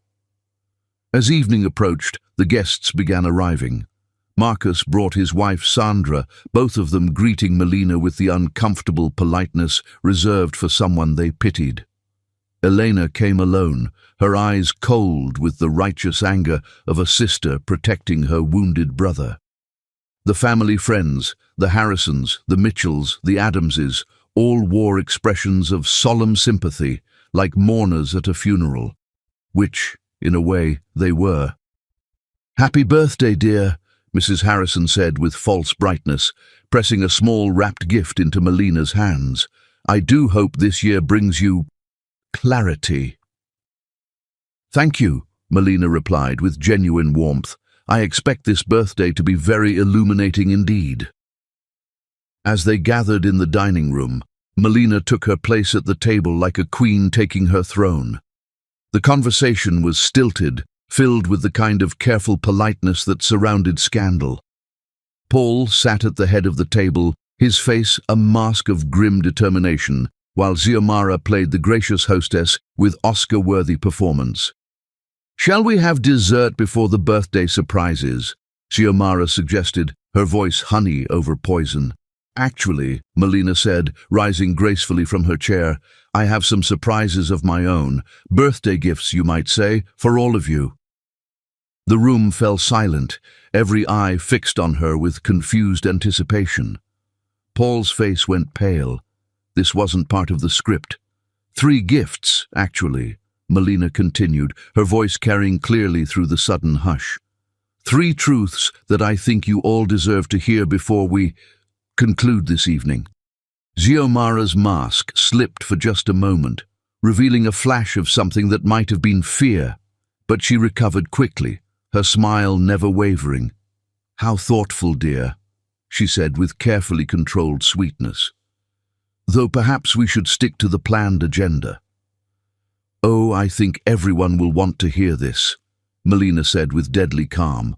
After all, they've come so far to be here for my special day. She moved to the sideboard where she'd placed 3 manila envelopes, each one containing the ammunition that would change everything. The room held its collective breath as she lifted the first envelope with ceremonial precision. My first gift, she announced, her voice carrying the authority of someone who had nothing left to lose, is truth. Outside, thunder rumbled in the distance, as if the heavens themselves were preparing for the storm that was about to break over their carefully constructed lies. Chapter 8. The words that shattered everything. The crystal wineglass slipped from Melina's trembling fingers and shattered against the marble floor, the sound lost beneath the crushing weight of the words that drifted from Paul's study like poison through the morning air. When I divorce her on her birthday, she will cry like the pathetic gold digger she is, and finally everyone will see what I was too blind to recognize. Paul's voice carried clearly through the partially open door, each word delivered with surgical precision to his mother, who was no doubt drinking in every syllable of his planned cruelty like vintage wine. Perfect, darling, Xiomara's purr of satisfaction followed. The timing is exquisite. She'll be expecting celebration, perhaps even thinking she's won you back with her pitiful attempts at reconciliation. Instead, she'll be publicly humiliated in front of everyone who matters. Melina pressed herself against the wall, her legs suddenly unable to support her as she listened to the man she'd worshipped plan her destruction with the enthusiasm of someone planning a pleasant dinner party. I almost feel sorry for her, Paul continued, and there was something in his voice that might have been regret, or perhaps just satisfaction at a job well done. She actually believes she can manipulate me with those wounded doe eyes and trembling lips. Did you see her last night? Trying to look brave and dignified when she's nothing but a scheming little— Now, Xiomara interrupted smoothly. We mustn't be crude, even when describing her. After all, she did serve her purpose. She taught you valuable lessons about trust and the dangers of thinking with your heart instead of your head. Expensive lessons, Paul replied with bitter humor. But worth it, I suppose. At least now I know what real manipulation looks like. The way she pretended to be innocent, the calculated tears, the perfect timing of every gesture designed to make me feel guilty for doubting her. Melina's heart shattered into so many pieces, she wondered if it would ever beat normally again. This was what Paul truly thought of her, that every tear had been calculated, every moment of pain performed for his benefit, every "I love you" part of an elaborate con game. She'll probably try to claim she's pregnant, Xiomara said with casual cruelty. That's what desperate women do when they feel their meal ticket slipping away. You'll need to be prepared for that particular piece of theater. Let her try. Paul's voice hardened with contempt. I haven't touched her in weeks. If she claims to be carrying my child, it will just prove what we already know about her character. The irony was devastating. Melina was indeed pregnant with Paul's child, conceived during those passionate nights when he still loved her, still trusted her, still whispered poetry against her skin. But his timeline was wrong, his memories clouded by Xiomara's poison. He didn't remember their last night together 3 weeks ago, when grief and alcohol had driven him to seek comfort in her arms one final time before hate consumed him completely. "The birthday dinner will be perfect," Xiomara continued with obvious relish. "All those people who've been whispering about the situation finally getting confirmation of what they suspected. Your dignity restored, her true nature exposed, justice served." "She deserves it," Paul said with finality. "She made her choices when she decided to betray me. Everything that happens now is the consequence of her own actions." Melina fled upstairs before she could hear any more, her vision blurred by tears of rage and heartbreak. In their bedroom, her bedroom now, she stared at her reflection and saw a woman she barely recognized, thin, hollow-eyed, worn down by weeks of psychological warfare. She looked like a ghost haunting her own life. But as she wiped away her tears, something cold and hard crystallized in her chest. If Paul wanted to see her as a calculating manipulator, if he truly believed she was capable of such elaborate deception, then perhaps it was time to give him exactly what he expected. The morning brought fresh humiliation as Xiomara appeared in the kitchen wearing the smile of someone savoring an upcoming victory. "Good morning, dear," she sang, her voice dripping with false sweetness. "Are you looking forward to your special day? Paul has been working so hard on your surprise." "I'm sure he has," Melina replied evenly, her voice betraying nothing of the storm raging inside her. "I do hope you won't make a scene tonight," Xiomara continued, arranging white orchids, Paul's old favorite, in a crystal vase. "The family has been through quite enough drama lately, don't you think?" "Oh, I don't think anyone will be disappointed by tonight's entertainment," Melina said with quiet steel. Something in her tone made Xiomara look up sharply, her predator's instincts suddenly alert. "What do you mean?"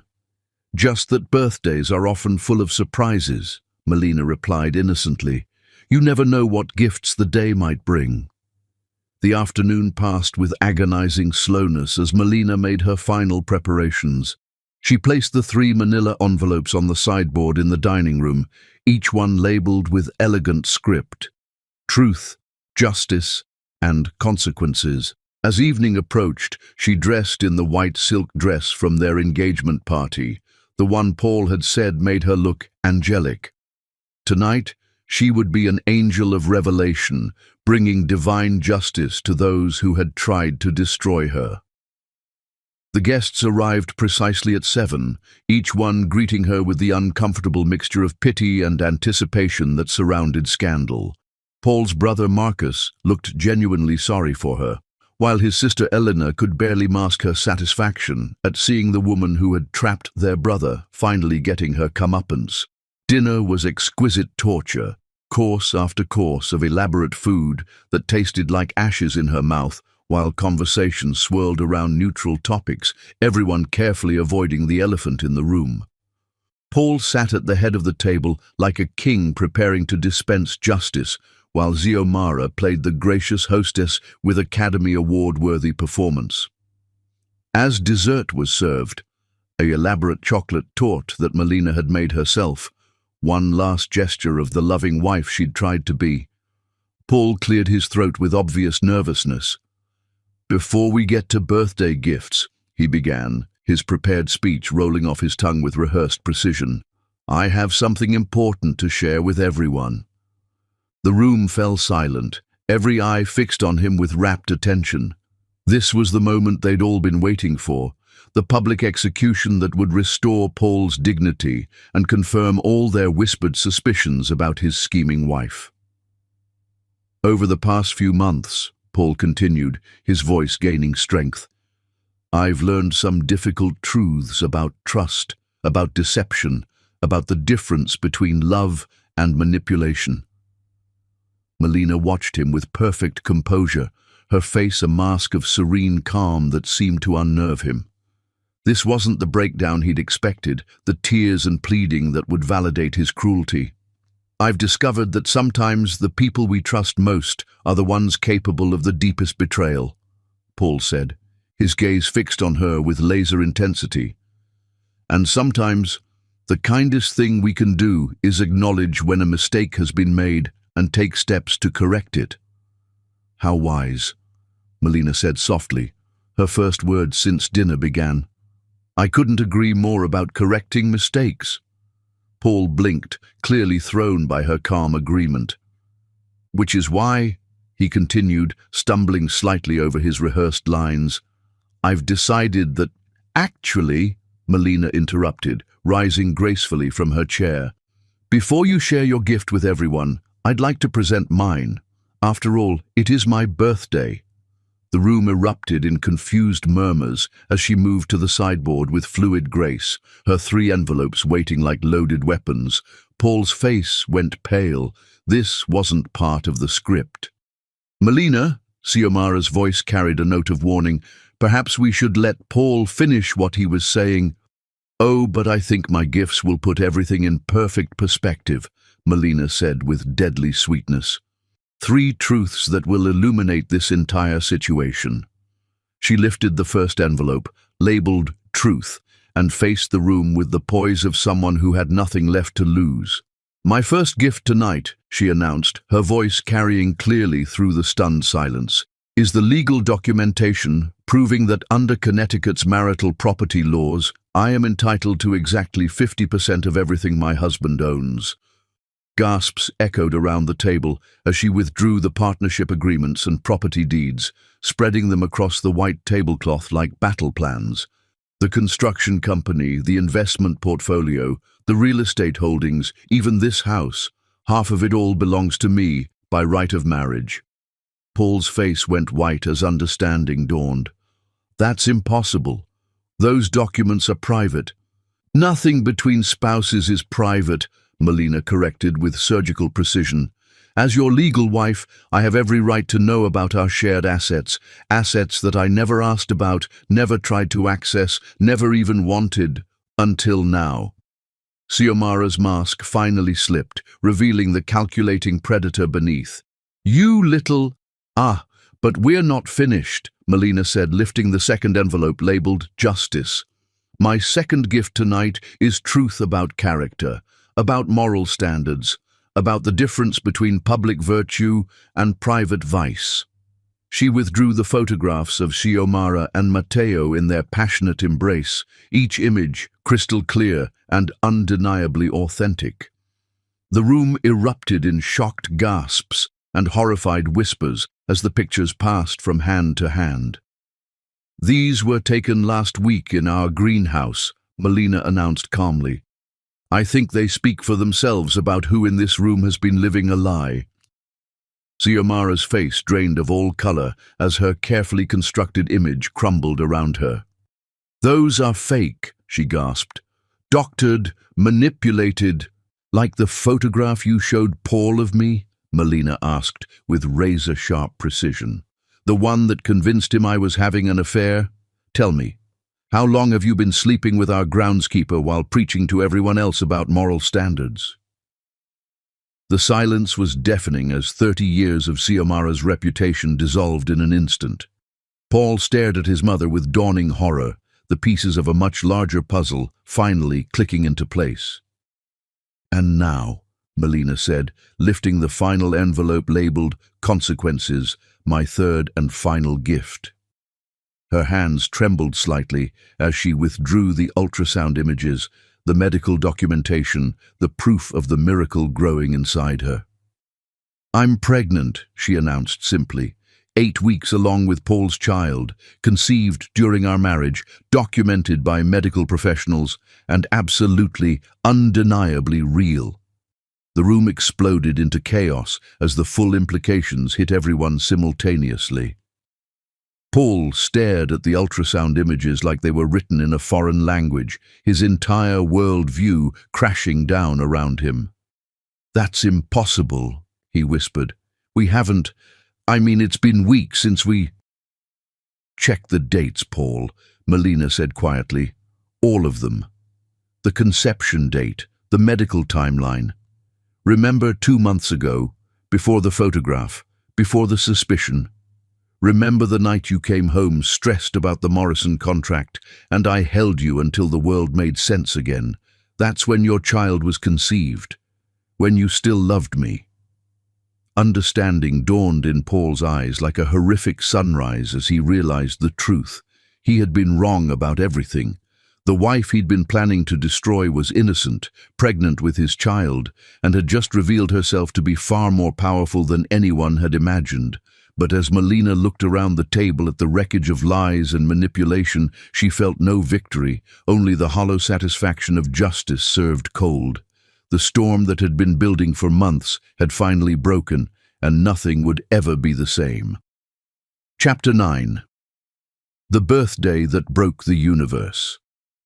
The silence that followed Melina's revelations was the kind that comes after explosions, when the world holds its breath to assess the damage and count the casualties scattered across the wreckage of what used to be truth.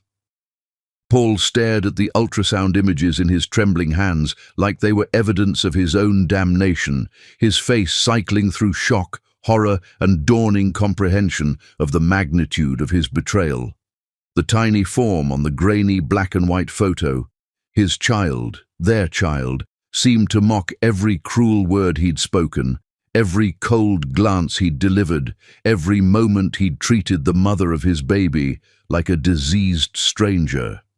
10 weeks, he whispered, his voice broken glass and ashes. 10 weeks, and oh God, what have I done? Xiomara sat frozen in her chair like a statue of humiliation, the affair photographs scattered around her plate like accusations made flesh. 30 years of carefully crafted moral superiority had crumbled in 30 seconds, leaving her exposed as the hypocrite and manipulator she'd always been. "This can't be happening," she breathed, her hands shaking as she reached for the damning images. "This is all lies, fabrication, desperate attempts to what?" Melina's voice cut through the chaos like a blade forged in fire. "To defend myself against your calculated destruction, to reveal the truth about your affair while you accused me of adultery, to protect the child you would have convinced its father to abandon." The room erupted in a cacophony of shocked whispers and horrified gasps as the full scope of Xiomara's manipulation became clear to everyone present. Marcus sat back in his chair like he'd been physically struck, staring at his mother with dawning revulsion. "You did this," he said quietly, his voice thick with disgust. "You orchestrated all of this. The suspicions, the doubts, the evidence against Melina, you manufactured it all." "I was protecting Paul." Xiomara protested weakly, but her voice carried no conviction. "She married him for money. Anyone could see that." "The only person who married for money," Elena interrupted with icy precision, "is apparently you, Mother. How long have you been planning to use Matteo to control Paul once his marriage was destroyed?" The accusation hung in the air like smoke from a funeral pyre. Xiomara's face crumpled as she realized that even her own children now saw her clearly, stripped of the maternal authority she'd wielded like a weapon. "I love Paul," she whispered desperately. "Everything I did was for his own good." "You loved controlling Paul," Melina corrected with devastating calm. "You couldn't stand that he'd found happiness without your permission, love that didn't require your approval, so you decided to destroy it rather than lose your hold on him." Paul looked up from the ultrasound images, his blue eyes now swimming with tears of horror and regret. "Melina, how can you ever forgive me? How can I ever make this right?" But Melina's expression remained granite hard, her forgiveness not so easily purchased with belated remorse. "3 weeks ago, you could have asked me about the photograph. You could have trusted the woman who'd loved you faithfully for 3 years. Instead, you chose to believe the worst possible interpretation of everything I did. I was manipulated." "We were both manipulated," Melina cut him off sharply. "The difference is that when I was hurt and confused, I still chose to love you. When you were hurt and confused, you chose to hate me." The truth of her words hit Paul like physical blows. He'd had choices every step of the way, to trust or doubt, to communicate or withdraw, to love or punish. At every crucial moment he'd chosen the path that led away from his wife and toward his mother's poison. "The baby," he whispered, staring again at the ultrasound. "Our baby. I would have divorced you while you were carrying our child." "Yes," Melina agreed simply. "You would have. You were planning to humiliate me publicly, destroy my reputation, and send me away with nothing while your child grew inside me. That's who you became under your mother's influence." Mrs. Harrison cleared her throat uncomfortably.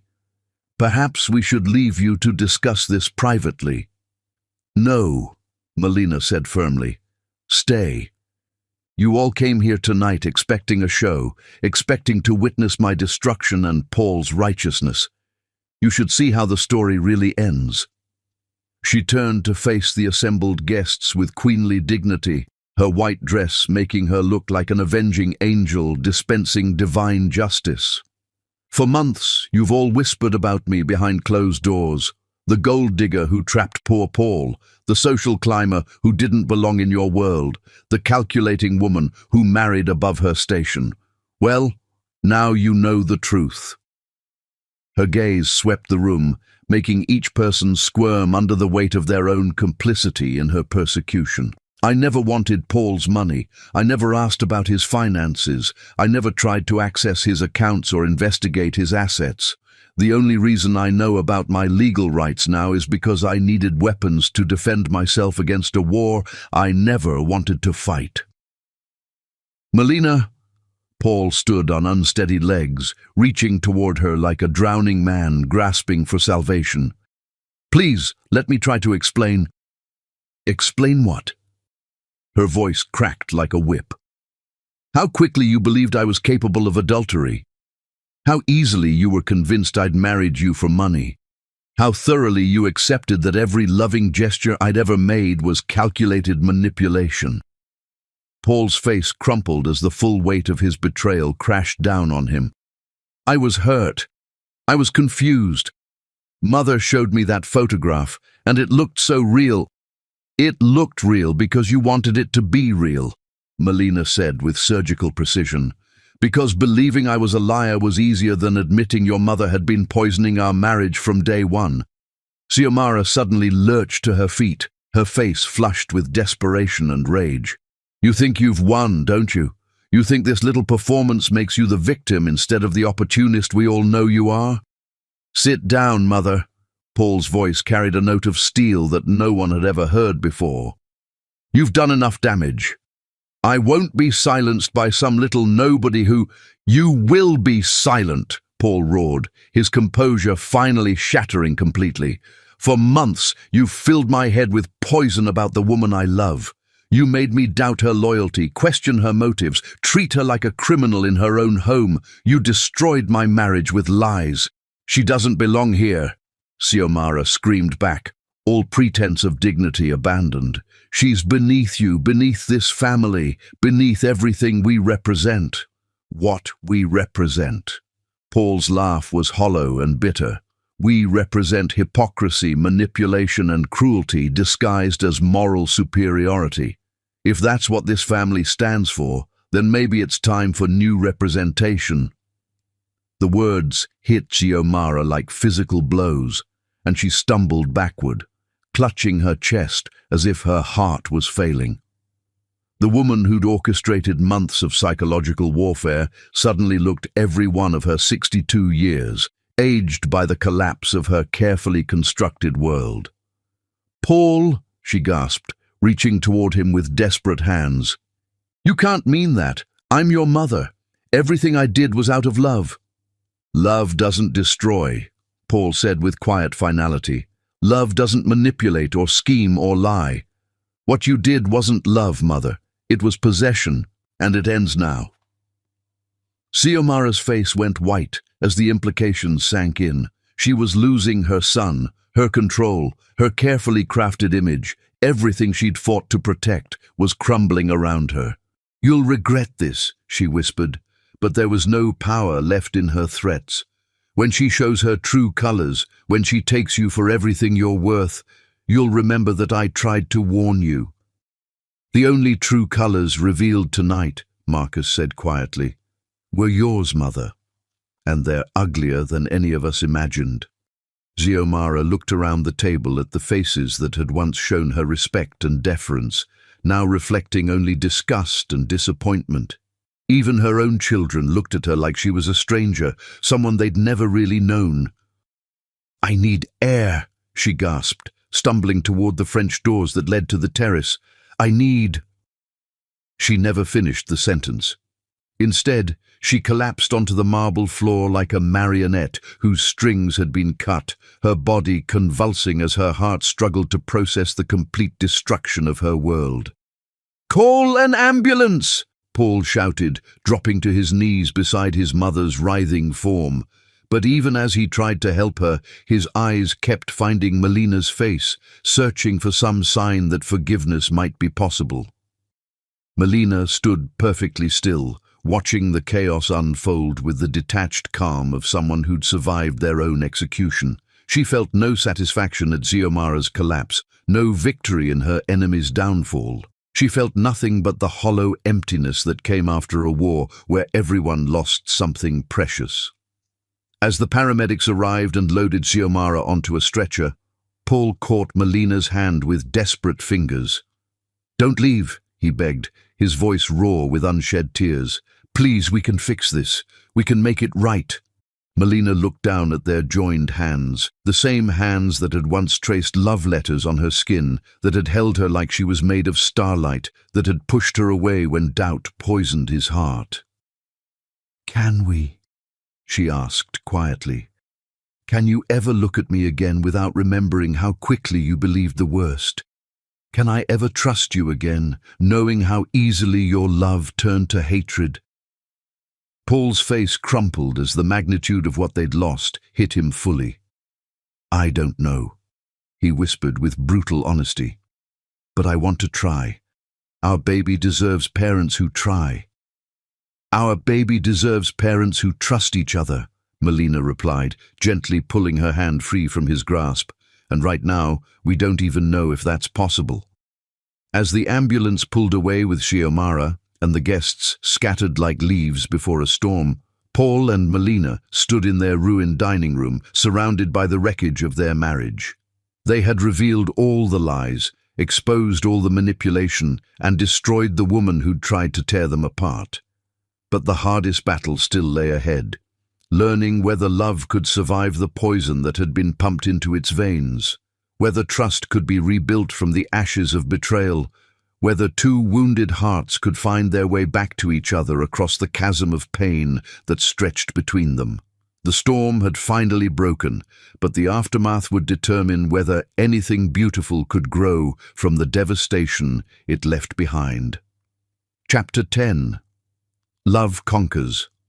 All the hospital rooms smelled of disinfectant and shattered pride, and Xiomara Hogan looked smaller than Melina had ever seen her, diminished by the weight of her exposed sins and the machines monitoring her struggling heart. "She's stable," Dr. Martinez explained to Paul and Melina as they stood in the hallway outside the cardiac unit. "The heart attack was severe, but not fatal. She'll recover physically, though the emotional trauma—" He shrugged diplomatically. Paul stared through the window at his mother, who lay unconscious, her silver hair lank against the white pillow. 3 days had passed since the birthday dinner that exposed every lie.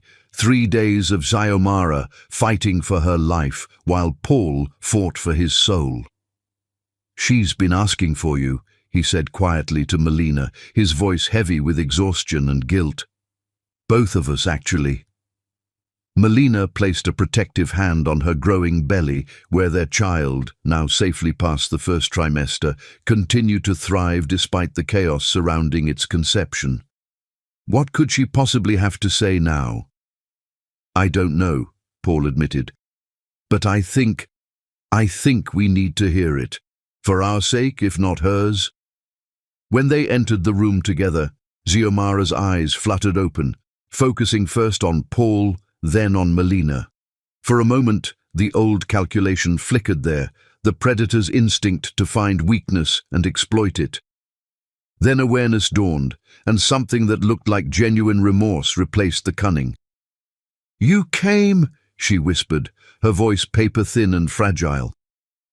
"We came," Paul confirmed, but he stayed close to Melina, his hand resting protectively on her shoulder. Xiomara's gaze shifted to Melina's barely visible pregnancy bump, and her face crumpled.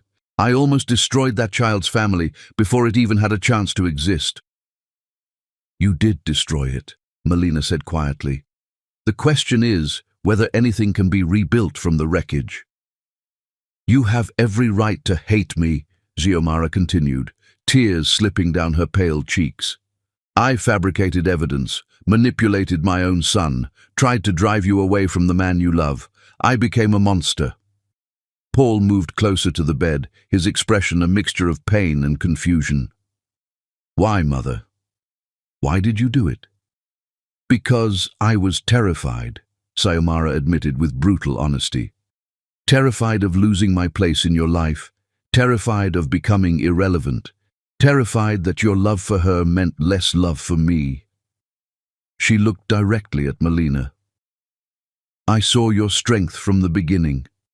The way Paul looked at you, the way you fit into his life so naturally. And instead of welcoming the woman who made my son happy, I decided to eliminate the threat to my position." "Love isn't finite," Melina said, echoing words Xiomara had once spoken. "There was room in Paul's heart for both of us." "I know that now," Xiomara whispered, "but I was too proud, too controlling, too afraid to share him. So I convinced myself you were the problem, that you were using him, that destroying your marriage would save him." Her voice broke completely. "I was wrong about everything." Dr. Martinez returned with discharge papers and medication instructions. "She can go home tomorrow," he told Paul, "but she'll need care during her recovery. Family support is crucial for cardiac patients." Paul nodded absently, but Melina could see the war raging behind his eyes. His mother was physically broken, apparently repentant, and medically vulnerable. The old Paul would have brought her home without question, would have spent the next months caring for her, would have forgiven her because she was family. But this Paul had watched his wife suffer for months of psychological torture. This Paul had seen the ultrasound of the child he'd almost abandoned. This Paul had to choose between the easy path of family obligation and the harder road of protecting the family he'd almost lost. Over the following days, as Xiomara recovered in the hospital, Paul wrestled with the most difficult decision of his life. She was his mother, the woman who'd raised him, loved him, shaped him into the man he'd become. But she was also the architect of his marriage's near destruction, the author of months of pain for the woman carrying his child. "What do you want me to do?" Paul asked Melina one evening as they sat in their garden, the same garden where Xiomara's affair had been conducted in secret. "I want you to choose," Melina replied simply. "Not what's expected, not what's easy, not what preserves family harmony. I want you to choose what's right." "She's sick, Melina. She's broken. How can I abandon her now?" "I'm not asking you to abandon her," Melina clarified. "I'm asking you to protect us, our marriage, our child, our future. Your mother proved she's willing to destroy all of that to maintain control over you. What makes you think she won't try again?" Paul was quiet for a long time, staring at the roses they'd planted together during happier times. "She seems genuinely sorry. She seemed genuinely concerned for your welfare when she was fabricating evidence against me," Melina pointed out gently. "Your mother is a gifted actress, Paul. Her repentance might be real, or it might be another performance designed to regain access to your life." The truth of those words settled between them like a cold weight. Paul had been expertly manipulated once. How could he be certain it wasn't happening again? The test came when Xiomara was discharged from the hospital.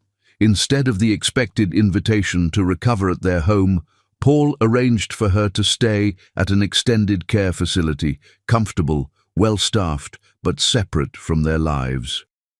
"You can't be serious," Xiomara said when he explained the arrangements, her facade of weakness slipping to reveal flashes of the old controlling nature. I'm your mother, Paul. I belong with family during my recovery. You stopped being family the moment you decided to destroy my marriage, Paul replied with quiet steel. I'll ensure you have the best care possible, but you won't be welcome in our home until you've proven, through actions, not words, that you've genuinely changed. Xiomara's mask fell away completely, revealing the calculating woman beneath. You're letting her turn you against me, she accused. Can't you see what she's doing? She's isolating you from your own mother. No, Paul said firmly. I'm protecting my wife and child from someone who's already proven they can't be trusted. You did this to yourself, Mother. These are the consequences of your choices. I'm sick, Paul. I nearly died. And I'm sorry for that, but being sick doesn't erase what you did. It doesn't rebuild the trust you shattered or heal the pain you caused. Paul's voice remained steady, but Melina could see the cost of this confrontation in the lines around his eyes. If you want to be part of our lives again, you'll have to earn it. Over the following months, as Melina's pregnancy progressed and their marriage slowly healed, Paul proved his commitment through 1,000 small actions. He blocked Xiomara's phone calls when they became manipulative. He refused her guilt-laden letters about being abandoned by her ungrateful son. He chose therapy sessions with Melina over visiting hours with his mother. The final test came when Grace was born, a perfect daughter with Paul's blue eyes and Melina's stubborn chin. Xiomara sent flowers to the hospital with a card begging to meet her granddaughter, promising she'd changed, pleading for one more chance. It's your decision, Paul told Melina as they sat in her hospital room, their newborn daughter sleeping peacefully in her arms. She's Grace's grandmother, but she's also the woman who tried to destroy our family. I'll support whatever you choose. Melina looked down at their perfect child, then up at the man who'd finally learned to put their marriage first. She can meet Grace, she decided, but only in public places, only with both of us present, and only if she agrees to family counseling. Real change requires accountability, not just apologies. Paul nodded, understanding the wisdom in her conditions. And if she refuses? Then she's choosing her pride over her granddaughter, Melina replied simply. Some bridges can be rebuilt, Paul, but only if both sides are willing to do the work. Xiomara, predictably, refused the conditions. She wanted forgiveness without accountability, access without oversight, family privileges without proving she'd changed. When Paul held firm to the boundaries they'd established, she accused him of being brainwashed by his wife and threatened to sue for grandparents' rights. Let her try, Paul said calmly when their lawyer informed them of Xiomara's threat. Any court that sees the evidence of what she did to our marriage will understand why we're protecting our child. 2 years later, as they renewed their vows in the same garden where they'd scattered their broken dreams and grown new ones, Paul spoke the words that had taken him too long to learn. I promise to believe in you when the world says doubt. I promise to trust your heart when others question your motives. I promise to fight for us, not against us, for all the days of our lives. And Melina, radiant in white silk with Grace on her hip and another child growing beneath her heart, whispered back the words that had saved them both. Forever and 3 days more. Xiomara remained in the extended care facility, surrounded by comfortable luxury, but isolated from the family she'd tried to control. Some of Paul's relatives criticized his cruelty toward his aging mother, but he'd learned that protecting the people you love sometimes required disappointing the people who claim to love you. Love had conquered all, not through forgiveness without justice, not through maintaining toxic family peace, but through the courage to choose what was right over what was easy. Paul had learned that true strength meant setting boundaries with people who would destroy you, even when those people were family. And in the end, that was enough. It was everything. Grace's laughter filled their garden as she chased butterflies among the roses, and Paul caught Melina's hand, spinning her around like they were still newlyweds, discovering the power of their connection. "No regrets?" Melina asked, thinking of the mother-in-law who'd been banished from their happiness. "Only one," Paul replied, pulling her close for a kiss that still made her knees weak after all these years. "That I didn't choose you over her from the very beginning." "You choose me now," Melina said softly. "Every day, in every decision, you choose us. That's what matters." And as the sun set over their garden, painting the sky in shades of gold and promise, they knew that love hadn't just conquered all, it had transformed them into people strong enough to protect it. "You were afraid," Melina said quietly, "afraid of losing control of your son, afraid of becoming irrelevant, afraid that his love for me meant less love for you." "Love isn't finite," Xiomara admitted with bitter wisdom. "I know that now, but I didn't then. I saw you taking him away from me, and I became someone I don't recognize. You became someone who was willing to destroy an innocent woman to maintain control." "Yes." The admission was exhaled like a final breath. "I saw your strength from the beginning. The way Paul looked at you, the way you fit into his life so naturally. And instead of welcoming the woman who made my son happy, I decided to eliminate the threat to my position." Melina leaned forward slightly, studying the broken woman before her. "Why are you telling me this now?" "Because I'm dying," Xiomara said simply, "and I want to die with whatever honor I can salvage. Because my son loves you more than life itself, and I destroyed that love with my poison. Because you're carrying my grandchild, and I want that baby to know that in the end, its grandmother chose truth over pride." Tears slipped down Xiomara's pale cheeks as she continued. "I fabricated the evidence against you. I convinced Matteo to help me stage those photographs, told him it was to protect Paul from a gold digger. I manipulated every situation, twisted every innocent moment into something sinister." "I know," Melina said softly. "Do you know why?" Xiomara's voice cracked with emotion. "Because I was jealous, not of your relationship with Paul, of who you are. Your strength, your dignity, your capacity for love without condition. I saw what I could never be, and I decided to destroy it rather than admire it." The confession hung between them like a prayer for absolution that Melina wasn't sure she could grant. "What do you want from me?" Melina asked finally. "Nothing," Xiomara whispered. "I want to give you something, my blessing, my apology, and my promise that Paul's heart is truer than mine ever was. I broke him, Melina, but the pieces are still good, still worth rebuilding.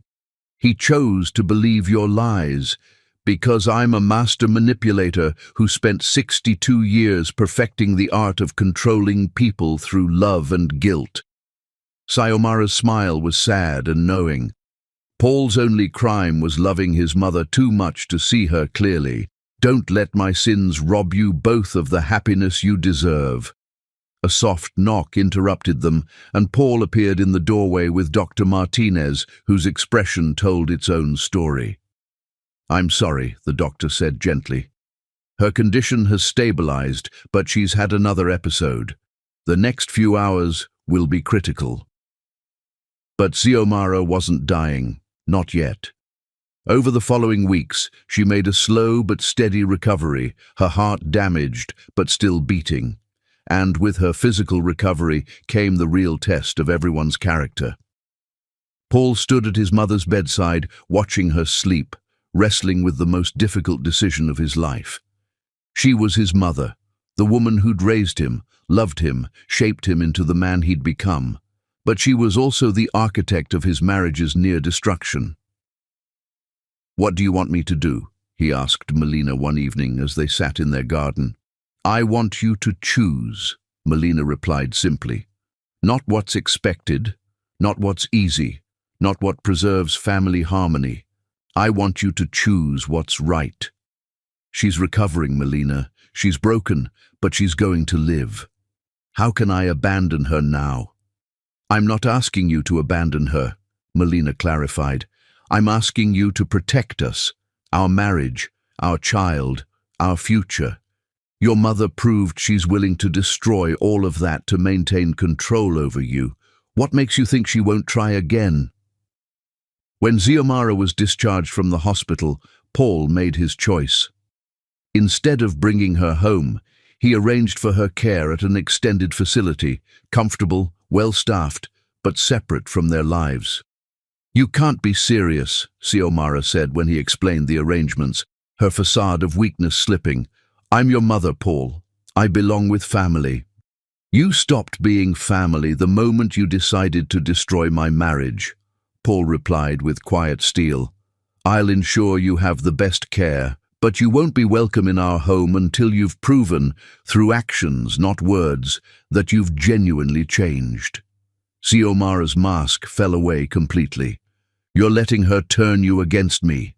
No, Paul said firmly. I'm protecting my wife and child from someone who's proven they can't be trusted. You did this to yourself, mother. Over the months that followed, as Melina's pregnancy progressed, Paul proved his commitment through countless choices. He blocked manipulative phone calls. He refused guilt-laden letters. He chose therapy sessions with Melina over visiting his mother. When Grace was born, Xiomara sent flowers begging to meet her granddaughter. Paul and Melina set strict conditions: public meetings only, both parents present, family counseling required. Xiomara refused, choosing pride over her grandchild.